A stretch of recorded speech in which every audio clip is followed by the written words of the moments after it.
before it all sank away with the Rehnquist court and the Roberts court, and now they've returned to the historic baseline of political white supremacy. They wiped out our Voting Rights Act, first in Shelby County versus Holder in 2013, and a couple months ago in the Calais decision. And we are about to see, they're not going to be able to accomplish it all in 2026, but by 2028, we will probably see all white. Prepare yourself for a constitutional bombshell.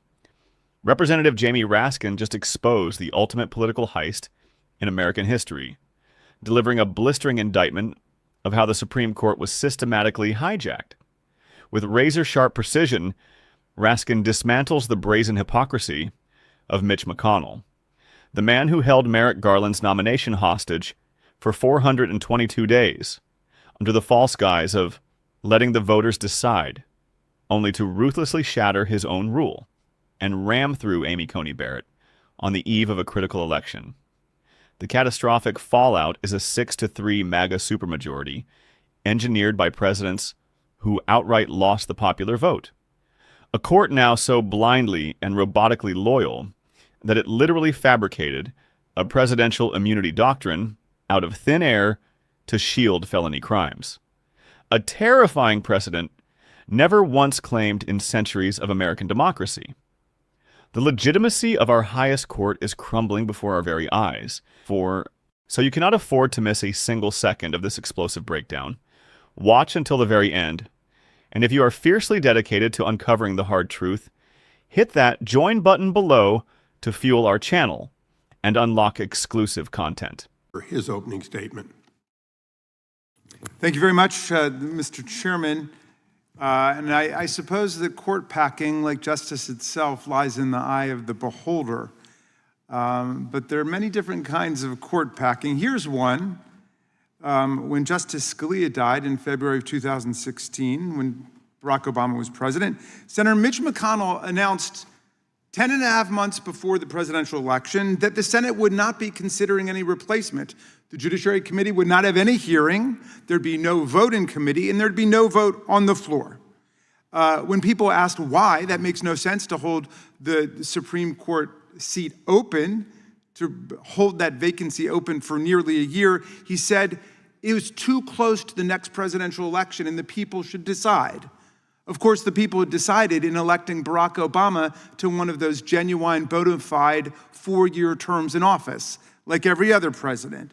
Well, we've got a controlled experiment about what would happen, because that was held open. Merrick Garland was nominated by Barack Obama and was left twisting in the wind for nearly 11 months after the death of Justice Scalia. Then, Trump, when he got in, was able to nominate Neil Gorsuch to the seat in his first week in office, and that seat was open for 422 days.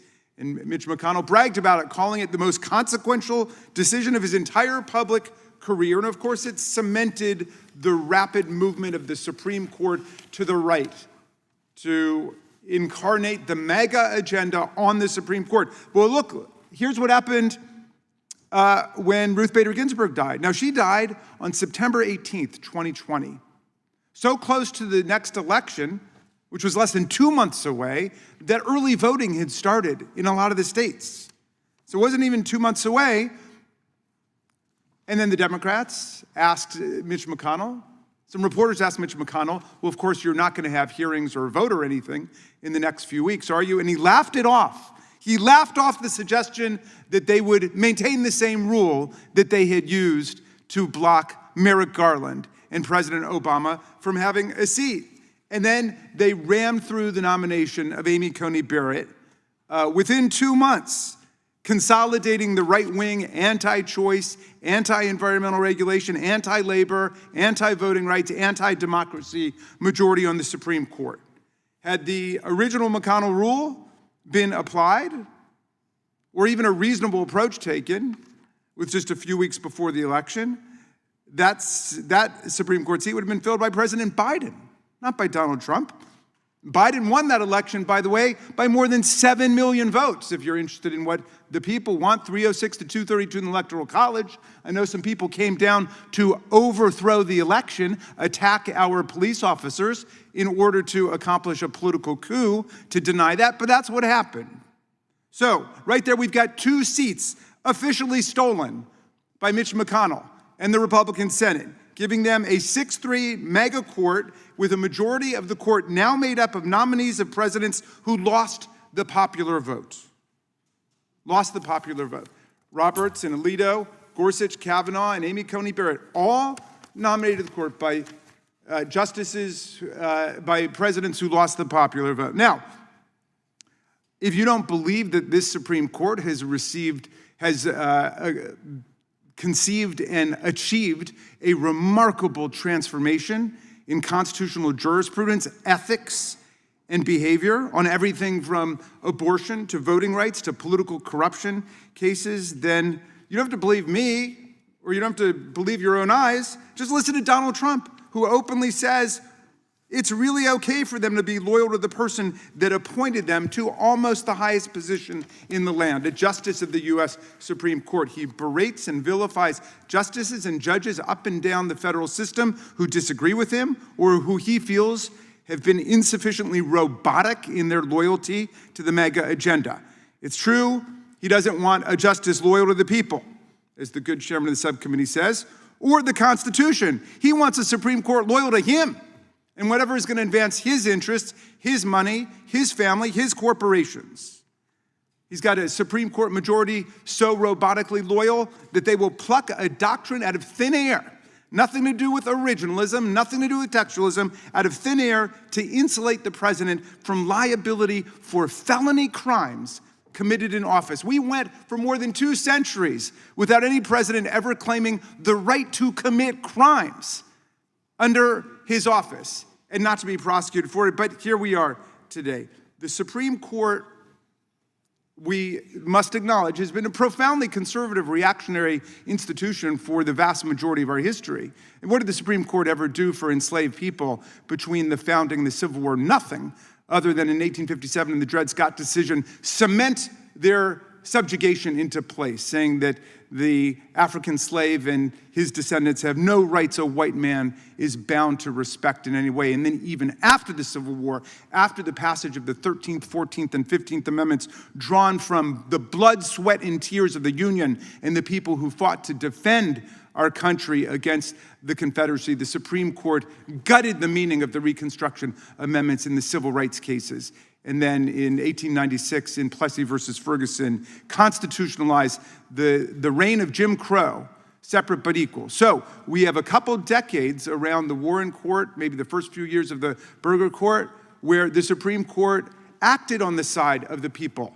Brown versus Board of Education, striking down American apartheid, the white primary line of cases, Terry versus Ohio, Roe versus Wade. But it didn't last long before it all sank away with the Rehnquist Court and the Roberts Court, and now they've returned to the historic baseline of political white supremacy. They wiped out our Voting Rights Act, first in Shelby County versus Holder in 2013, and a couple months ago in the Calais decision. And we are about to see, they're not going to be able to accomplish it all in 2026, but by 2028, we will probably see all white congressional delegations from the Deep South, wherever the Republicans control the state legislatures. Okay, that is court packing. That's political packing by a packed Supreme Court. The court today has a legitimacy crisis, not just because of the way it's been composed and stacked and packed and gerrymandered and divided by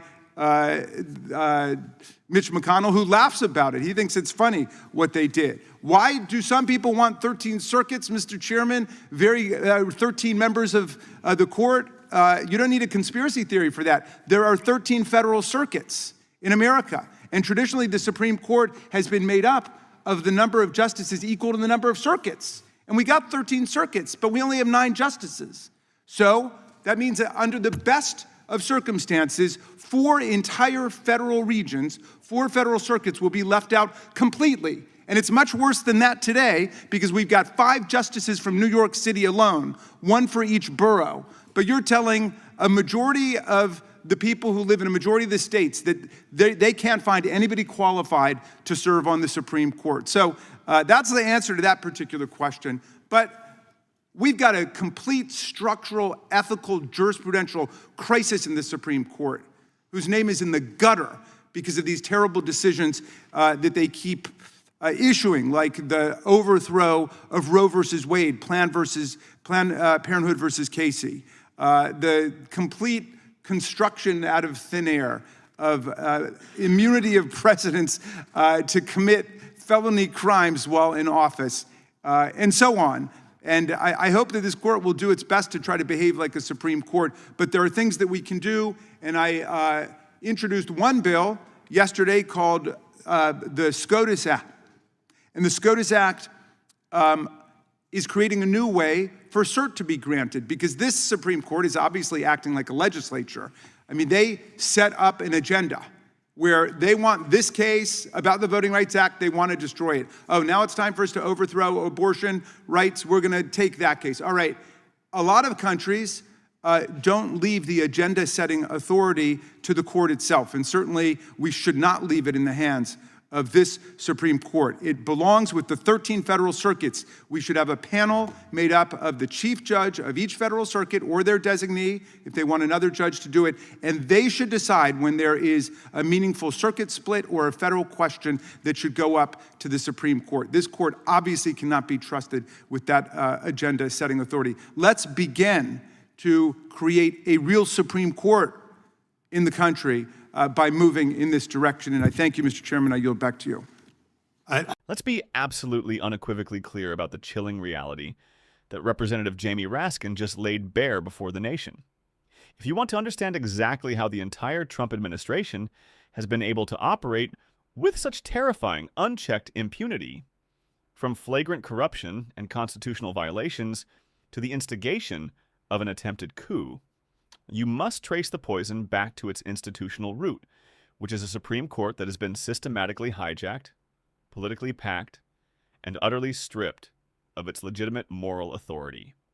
Raskin just delivered what can only be described as the most devastating constitutional indictment of our modern era, meticulously breaking down the brazen multi-year political heist engineered by Mitch McConnell and a complicit Republican Senate that officially stole 2 Supreme Court seats. The timeline is not just straightforward. It is a masterclass in staggering partisan hypocrisy. In 2016, with 10.5 months left in Barack Obama's presidency, McConnell ruthlessly held Merrick Garland's nomination hostage for 422 grueling days, refusing to hold a single hearing or vote under the manufactured bad faith excuse that the people should decide, despite the fact that the people had already overwhelmingly elected Obama to a second 4-year term. Yet, in a breathtaking display of cynical power politics, 4 years later, when Justice Ruth Bader Ginsburg tragically passed away just weeks before the 2020 election, while early voting was literally already underway across the country, McConnell shamelessly laughed off his own fabricated rule, steamrolling the legislative process to ram through the confirmation of Amy Coney Barrett in record time.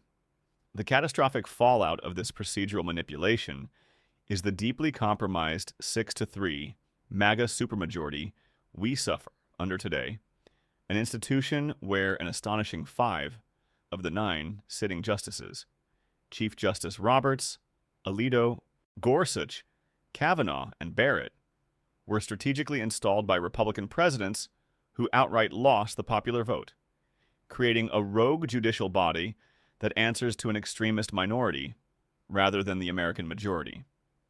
This is not some abstract theoretical crisis. This captured court is actively and aggressively dismantling the very fabric of our democracy by gutting vital voting rights protections, brutally overturning decades of established reproductive freedoms, and, most terrifyingly, fabricating a presidential immunity doctrine completely out of thin air, a legal fiction with absolutely zero basis in originalism or textualism, to explicitly shield Donald Trump from accountability for felony crimes committed while in office, a claim no president has ever dared to make in the entire history of the United States. As Raskin masterfully points out, Trump openly demands justices who exhibit a robotic, unquestioning loyalty to his personal MAGA agenda rather than fidelity to the Constitution, transforming the highest court in the land into a weaponized political arm of his inner circle. To understand the gravity of this moment, Raskin forces us to look at the damning historical baseline of the Supreme Court, reminding us that from the nation's founding through the Civil War, the court did absolutely nothing to protect enslaved people, instead cementing their brutal subjugation. And even after the Reconstruction Amendments were paid for with the blood of the Union, the court systematically gutted them, constitutionalizing Jim Crow and racial apartheid for decades. It was only during the brief, shining era of the Warren Court that justices actually sided with the people to protect civil rights. But today's Roberts Court is violently dragging America back to that historic baseline of political white supremacy, wiping out the Voting Rights Act to the point where Raskin grimly predicts that by 2028, we will see the deeply disturbing return of all white congressional delegations from the Deep South, wherever Republicans control state legislatures. But the fight to save our republic is far from over, because Raskin has proposed the definitive solution to this institutional rot, the SCOTUS Act, a brilliant structural reform designed to permanently neutralize this rogue court by expanding the bench to 13 justices to perfectly match our 13 federal circuits, ensuring true national representation rather than allowing 5 justices clustered from New York City to dictate the laws of the land, while simultaneously stripping this partisan court of its unchecked agenda-setting authority by handing the power of case review to a panel of chief judges from the federal circuits.